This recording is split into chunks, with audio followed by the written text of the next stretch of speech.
7th class के बच्चों, आज हम पढ़ेंगे मैथ्स में डाटा हैंडलिंग। और डाटा हैंडलिंग का मतलब होता है आंकड़ों का प्रबंधन। बेटा,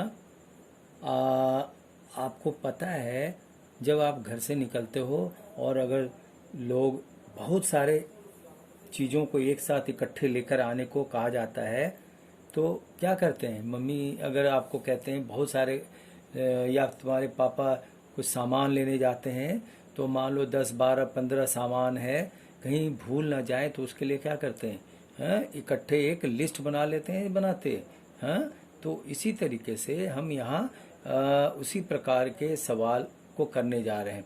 यहाँ तो जिस प्रकार से क्रम में लिखने का तरीका होता है बेटा, यहाँ डाटा हैंडलिंग के चैप्टर को आपने खोला है? खोल कर देखो, पहले लेसन मतलब 3.1 को देखो। पहला प्रश्न, उसमें लिखा है अपनी कक्षा के किन्हीं 10 विद्यार्थियों की ऊंचाइयों का परिसर ज्ञात करो। बेटा, ऊंचाइयों का मतलब कितनी हाइट है? अलग अलग बच्चों की अलग अलग हाइट होती है, तो 10 बच्चों की हाइट मतलब अपने अंदाज में आपको लेना है और फिर उन ऊंचाइयों का परिसर बनाना है, परिसर ज्ञात करना है। तो बेटा बहुत ही आसान है, समझ का फेर है। ध्यान से सुनो बेटा। माना कि जैसे विद्यार्थियों की ऊंचाई जो है सेंटीमीटर में मैंने लिया है, जैसे 160 सेंटीमीटर, ये मैंने अपनी तरफ से लिया है। 160, 170, 155, 168, 154, 152 जो मैंने यहाँ लिखा है, देख रहे हो? 167, 169, 165 एंड 160, ये 10 बच्चों का है। ठीक है, तो उनकी ऊंचाइयों को मैंने अंदाज में ले लिया है, क्योंकि प्रश्न में नहीं है, प्रश्न में दिया है अब अपनी तरफ से लियो। तो अपनी तरफ से मैंने 10 बच्चों की ऊंचाई का ले लिया साइज सेंटीमीटर में। तो अब इसको हल कैसे करेंगे? तो ये इन्हीं जो साइज हैं बच्चों की ऊंचाई का, उनको हम यहाँ देखो ऊपर नीचे संख्या है, पहले 160, फिर 170, 155। तो ये जो आगे पीछे, तो इसे सजाएंगे, उसको कहते हैं आरोही क्रम। छोटे से बड़े क्रम में जब लिखना होता है उसको क्या कहते हैं? आरोही क्रम, असेंडिंग ऑर्डर। तो उसको मैंने सजा लिया, बना लिया। देखो इसको मैंने 152, 154, 155, 160, 165 ऊपर है, नीचे देखो इधर 167, इस तरीके से मैंने अरेंज कर लिया।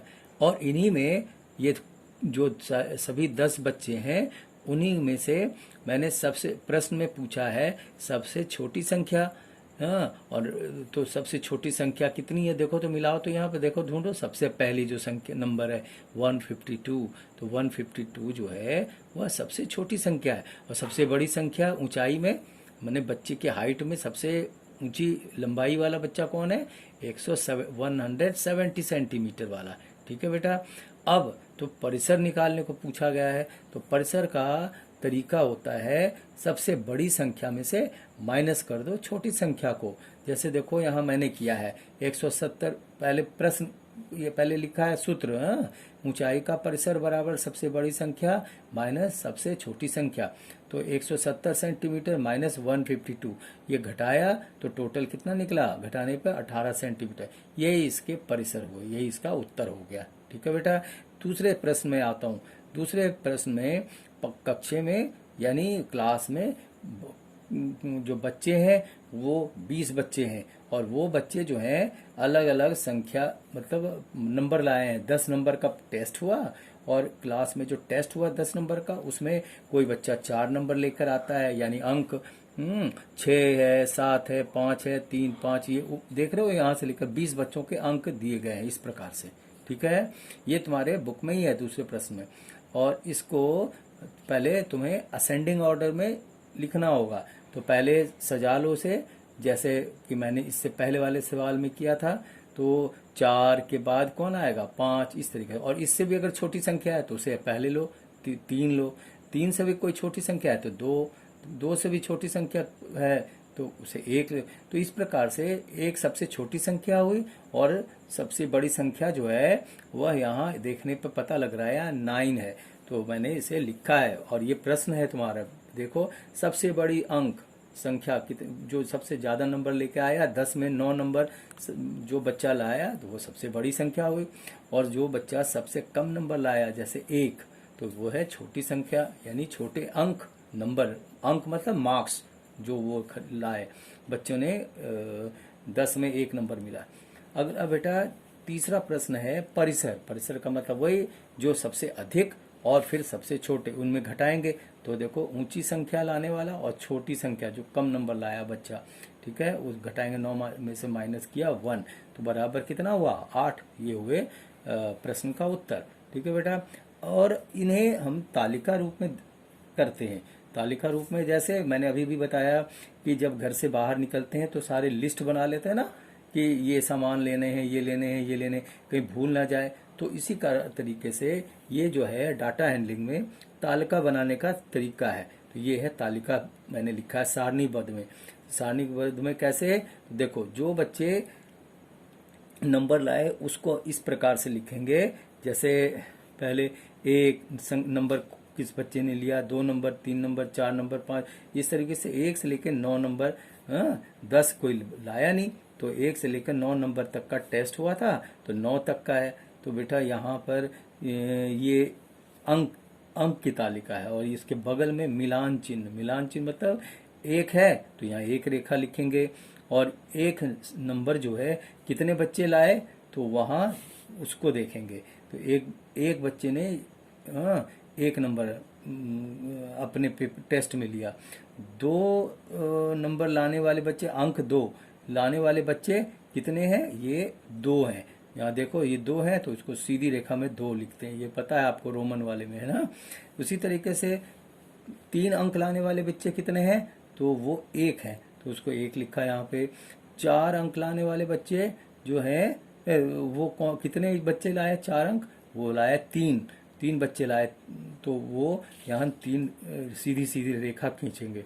5 नंबर लेकर आने वाले बच्चे कितने हैं, वो 5 बच्चे हैं। तो लिखने का तरीका देखो बेटा यहाँ क्या है, सीधी सीधी लाइन 4 खींचेंगे और एक ऐसी रेखा जो तिरछी लेंगे जो चारों को सटा दे, मिला दे। तो ये हो गया छठा। ये 6 अंक लाने वाले बच्चे जो हैं वो 4 बच्चे हैं तो उनको 4, इस प्रकार से मैंने यहाँ तुम्हें दिखाया है। 8 नंबर लाने वाले बच्चे कितने हैं, वो 1 बच्चे हैं तो उनके सामने मैंने देखो यहाँ 1 लिखा है। 9 अंक लाने वाले, नंबर लाने वाले तो वो 1 बच्चे हैं तो उनका 1 लेगा। तो इस प्रकार से बेटा ये इसको कहते हैं बारंबारता। ठीक है बेटा, ये मिलान चिन्ह, ये अंक, ठीक है। और ये संख्या जैसे सीरियली नहीं लिखते कि 1 2 3 4 5 6 7 8, वो इतनी टोटल 9 बच्चे हैं और 9 बच्चों ने इस प्रकार से अंक लेकर आए, ये अंक हो गया। और तो बेटा इस प्रकार से अब टोटल करेंगे तो देखो टोटल कितने हो गए 20, है ना बेटा। कुल मिलाकर यहाँ कितने हुए, बारंबारता में ये हुए टोटल 20। अब आगे आओ, इसके एक चौथा जो सवाल है वो है अंक गणितीय माध्य निकालो। अंक गणितीय माध्य जो है प्राय परीक्षा क्वेश्चन पेपर में या कहीं भी देखोगे तो माध्य लिखा होता है। अंक गणितीय माध्य मतलब भी वही होता है। तो माध्य बराबर होता है जो सभी अवलोकन का योग, यानी जो बच्चे नंबर लेके आए जो नंबर हैं उन सबको प्लस कर दो और बटे कितने बच्चे हैं टोटल, बच्चों की संख्या कितनी है 20। ठीक है, तो उन 20 बच्चों को यहाँ बटे करके 20 लिखेंगे। तो ये देखो यहाँ अंक गणितीय माध्य बराबर सभी बच्चों ने जो अंक लाए ना उन सभी को हम प्लस कर देंगे। तो देखो मैंने ऐसे इस तरीके से प्लस करके दिखाया है बटे 20, क्योंकि बच्चों की संख्या कितनी है 20 बच्चे, वो है इतने। ठीक है बेटा, अब इसके बाद जब देखो यहाँ डिवाइड किया टोटल किया ऊपर वाले को तो 100 आया ऊपर, नीचे 20 आया। 0 0 मैंने कैंसिल कर दिया, 2 के पहाड़े में आता है 2 5 या 10 कट गया तो 5, ये इसके उत्तर हुए। प्रश्न संख्या 3 है बेटा। ठीक है, देख लो अपने बुक में प्रश्न। प्रथम 5 पूर्ण संख्या का माध्य निकालना है। वो दिखाओ, निकालने को कहा है। तो क्या होता है बेटा, पूर्ण संख्या कहाँ से शुरू होती है 0 से, तो 0 से गिनो 5 संख्या, तो 0 1 2 3 4। ठीक है बेटा, तो फिर माध्य बराबर क्या होगा 5 पूर्ण संख्याओं का योग बटे 5। तो इन सभी को जोड़ोगे तो कितना होता है, देखो टोटल करो तो देखो मैंने दिखाया यहाँ, सभी को मैंने प्लस कर दिया और फिर बटे 5 लिखा, ठीक है। तो देखो 10 टोटल मिलकर आता है, प्लस करने पर 10/5 कट गए 2, तो ये हो गया 5, प्रथम 5 पूर्ण संख्याओं का माध्य। प्रथम 5 का मतलब 0 1 2 3 ऐसे करके रहते, जो मैंने अभी दिखाया। अगले क्वेश्चन पे मैं आ रहा हूँ, क्वेश्चन नंबर 4। बेटा सारे प्रश्न तो मैं नहीं कर सकता, इतना समय नहीं होता, आप प्रैक्टिस करोगे, सारे एक जैसे हैं, ध्यान से करोगे तो सबको आपको तरीका पता हो जाएगा और बड़ा आसान लगेगा, और बार बार इसको करना है घर पे प्रैक्टिस। अब आओ अगले क्वेश्चन 4। एक क्रिकेट खिलाड़ी है जो 8 पारी खेलता है, मतलब 8 इनिंग्स, ठीक है, 8 इनिंग खेलता है, और वह 8 बार खेलता है। तो पहली बार में वह जो स्कोर करता है, रन बनाता है, वो 58, फिर उसके बाद वाले में सेकंड इनिंग में 76, 40, 35, 46, इस प्रकार से 0 में भी आउट हो जाता है, और अगले में 100 रन भी बनाता है। तो इस तरीके से वह 8 इनिंग में खेलने के 8 पारी खेलने पर वह अलग अलग भिन्न भिन्न रन बनाता है। उसको मैंने इस प्रकार से कॉलम बना दिया, तालिका बनाया है। हाँ बेटा, तो ये देखो खिलाड़ी के रन कितने कितने, और पहली पारी में वो 58, दूसरे में ऊपर 76, तीसरी पारी में 40, ये देखो नीचे ऊपर नीचे किया हुआ है। छठी पारी में 45 रन बनाया, और 7वीं पारी में वो 0 पे आउट हो गया। 8वीं में 100 रन बनाया। और तो फिर इसके हमें क्या करना है, क्वेश्चन में क्या बोला है, माध्य का माध्य निकालना है। हाँ बेटा, तो माध्य कैसे निकलता, सभी को हम प्लस कर देते हैं, तो कुल रन बना लो, तो कुल रन बटे माध्य बराबर कुल रन बटे पारी। तो पारी कितनी है टोटल, देखो यहाँ 8 पारी है, तो 400 बटे 8, इनको पूरा टोटल करोगे ना तो 400 आता है, मैंने यहाँ दिखाया है 400। तो 400 बटे 8 कट गए तो 50 आया, तो ये इसके माध्य निकले, रनों के माध्य 50 हुए। बेटा क्वेश्चन नंबर 6 है, अगला है, देखो बच्चे 100 नंबर के टेस्ट देते हैं, एग्जाम देते हैं, जैसे तुम देते हो, और उसमें जो 10 बच्चे हैं उन्होंने अलग अलग नंबर लिए, 10 बच्चे ही पेपर दिए, तो उनमें इसके नंबर कितने कितने आए, तो 85, 76, 90, 85, 39, इस प्रकार से आए। तो ये नंबर है वो लेकर आए। तो हमें क्या है, प्रश्न में पूछा क्या है, उच्चतर यानी सबसे अधिक नंबर लाने वाला कितना है, और निम्नतर अंक सबसे कम नंबर लाने वाला, ये इसकी संख्या देखेंगे, इसी में ढूंढेंगे। अंकों का परिसर निकालना है, परिसर में भी मैंने आपको बताया, बड़े अंक में से छोटे अंक को घटा देंगे तो वो निकल आता है परिसर। और अंकों का माध्य, तो माध्य निकालना है इसमें। तो बेटा इसे बनाया है मैंने, देखो कैसे, पहले मैंने इसे असेंडिंग ऑर्डर यानी कि अवरोही क्रम में आरोही क्रम में, मतलब छोटे से बड़े की तरफ बढ़ते हैं। तो देखो सजा लिया, पहले 39, 48, हाँ जी 56, 75, 76, इस प्रकार से क्रम से कर लिया। इसका मैंने तालिका भी बना दिया सुविधा के लिए। 85 के बाद फिर इधर है 90 एंड 95, ओके बेटा। तो ये मैंने तालिका बनाया है, अरेंज कर लिया। तो अरेंज में देखो, पहले एक छात्र ने कितना 39 नंबर लिए, दूसरे ने 48, तीसरे ने 56, इस प्रकार से जितनी संख्या है अरेंज कर लेंगे पहले असेंडिंग ऑर्डर के बाद। फिर पहला दूसरा, टोटल कितने बच्चे हैं, छात्र कितने हैं, 10। तो 10 के नीचे देखो 10वां जो बच्चा है वो 95 मार्क्स लेकर आया है, ठीक है। 9वां जो बच्चा नंबर है वो 90 मार्क्स लेकर आया, 100 में 90, और ठीक है बेटा, ये 100 में 85 मार्क्स लाया। तो इस प्रकार से ये तालिका बना लो। अब इन्हीं में ढूंढ लो सबसे अधिक नंबर लाने वाला बच्चा कौन है, देखो 95, तो ये होगा उच्चतम अंक लाने वाला छात्र। सबसे कम नंबर लाने वाला बच्चा 39, छोटी संख्या देखो यहाँ है। तो इस तरीके से तो ये इस दोनों को उत्तर निकल गए।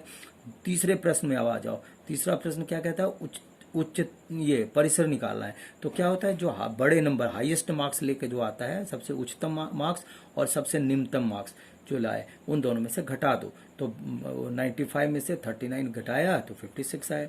अगला बेटा है चौथा सवाल। चौथा में क्या है, माध्य निकालना है। तो तुम जानते हो कि क्या किया था इससे पहले भी, तो उसमें ये क्या था कि सभी अंकों को हम प्लस कर देते हैं। 10 छात्रों ने जो अंक लाए उन सबको प्लस कर देंगे। तो किया 39, यहाँ नीचे देखो 39 प्लस 48 56 प्लस 75 प्लस 76 81 प्लस 85, इस सारे को मैंने एक तरह से सजा कर लिखा और फिर अपॉन टोटल कितने बच्चे हैं 10, इससे डिवाइड कर दिया। तो करने पर देखो 0 0 ऊपर कैंसिल कर दिया नीचे, तो 73, ये इसके उत्तर हुए। बेटा क्वेश्चन नंबर ये 6 था। और अब 7वां 8वां साल 9वां जो भी प्रश्न है सभी एक जैसे हैं, उनको ध्यान से पढ़ो और देखोगे सब कुछ एक जैसे हैं। जिसमें माध्य निकालना है, माध्य का फॉर्मूला लगाना है, यही वाला सूत्र जो बताया है।